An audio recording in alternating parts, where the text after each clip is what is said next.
Bismillahirrahmanirrahim. Assalamualaikum warahmatullahi wabarakatuh. Baiklah, perkenalkan nama saya Edo Ramada dengan NPM 1911010303 dari kelas K, jurusan Pendidikan Agama Islam, UIN Raden Intan Lampung. Baiklah, di sini saya akan menjawab pertanyaan yang telah diberikan oleh Ibu Happy Komikesari MPDI selaku dosen pengampu mata kuliah inovasi pembelajaran. Baiklah, yang pertama, pengertian inovasi pembelajaran.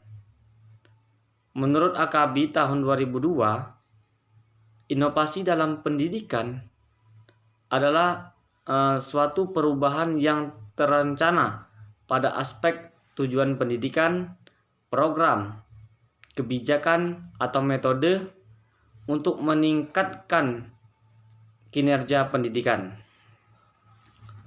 Sedangkan menurut Roger tahun 1998, pada sisi lain inovasi adalah bukan saja suatu perubahan, tetapi proses pengetahuan perubahan tersebut yang sudah ada. Misalnya internet di kota-kota, di sekolah kota-kota sudah hal biasa. Tetapi di sekolah-sekolah yang pelosok itu adalah suatu hal yang baru. Maka di sini adalah bisa dikatakan sebagai inovasi yang sudah ada. Baik, yang kedua, masalah yang ada di Indonesia sehingga bisa disebarluaskan sebagai inovasi pembelajaran. Yang pertama, sarana prasarana yang belum memadai. Salah satu faktor pendukung dari pembelajaran adalah sarana prasarana. Apabila sarana prasarana di sekolah tidak mendukung ataupun belum memadai, maka hasil belajar peserta didik akan kurang baik ataupun tidak mendapatkan hasil yang baik. Yang kedua yaitu penerapan kurikulum 2013 yang belum optimal. Kurikulum ini sangat penting bagi dunia pendidikan karena apabila suatu sekolah atau pendidikan itu tidak melaksanakan kurikulum yang baik, maka hasil belajar dari peserta didik juga tidak akan baik. Di sini kurikulum Indonesia sudah berganti dan akan diperbaiki oleh pemerintah apabila kurikulum tidak terlaksana dengan baik. Yang ketiga yaitu kendala dalam kegiatan pembelajaran. Pada hal ini kendala bisa dari guru, siswa, bahkan dari sekolah tersebut. Yang keempat, rendahnya kompetensi dari beberapa pengajar atau dari guru. Dalam hal ini ada beberapa guru yang mengajar tidak pada bidangnya sehingga guru tersebut tidak menguasai materi dan siswa pun tidak mendapatkan hasil yang baik. Yang kelima yaitu penerapan administrasi sekolah yang secara manual. Masih ada sekolah-sekolah yang menerapkan administrasinya secara manual. Hal ini tidak terlaksana dengan baik ataupun efisien. Dikarenakan sistem manual ini memerlukan banyak waktu, tenaga, dan tempat. Dan juga arsip-arsipannya itu bisa hilang ataupun rusak dikarenakan masih menggunakan kertas. Baiklah, yang ketiga yaitu faktor-faktor pemicu inovasi. Ada 3 diantaranya. Yang pertama, teknologi. Munculnya teknologi ini berkembang secara integral kepada masyarakat. Sebagai contoh yaitu media koran. Media koran yang terkenal di Indonesia seperti Kompas, Republika, dan lain-lain itu tersaingi oleh informasi online seperti detik.com,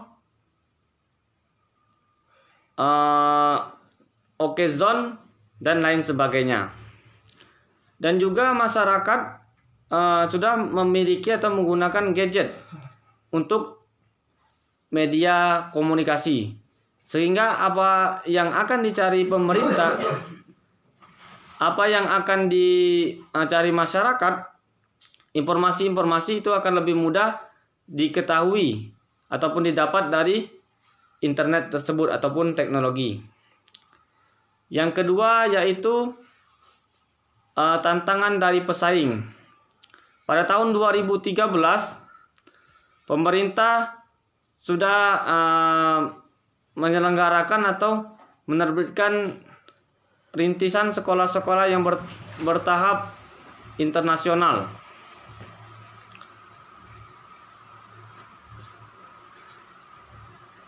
Namun sekolah ini diselenggarakan untuk meningkatkan kualitas pendidikan dan daya saing kepada dunia luar ataupun kepada bangsa. Yang ketiga yaitu perubahan pada lingkungan eksternal. Perubahan ini akan mempengaruhi hasil belajar dari peserta didik. Mungkin 3 pemicu ataupun trigger dari inovasi ini akan menimbulkan inovatif dan kreatif dari pembelajaran. Baiklah, yang selanjutnya yaitu yang keempat. Apabila saya sebagai calon pendidik akan mengatasi persoalan soal nomor 2 dan nomor 3, maka saya akan memperbaiki dari kompetensi dari pengajar tersebut, yaitu keahlian pada bidangnya. Dan yang kedua, menggunakan teknologi. Seperti mana yang dijelaskan oleh teori Donnes, ada 4, yaitu agresi, relasi, kreasi, dan sharing. Maka saya akan menerapkan hal tersebut. Itu yang pertama yaitu agresi, mengakses dan pengumpulan sumber informasi. Jadi yang pertama ini saya akan menerapkan agresi, yaitu menyuruh kepada peserta didik untuk melihat dari website informasi-informasi ataupun pembelajaran, dan juga menonton pembelajaran dari YouTube. Yang kedua yaitu relasi. Setelah peserta didik melihat ataupun menonton dari sebuah tayangan, maka dia akan mendapatkan informasi yang sangat bermanfaat dan juga mendapatkan informasi yang negatif. Yang ketiga, kreasi. Setelah agresi dan relasi yaitu kreasi.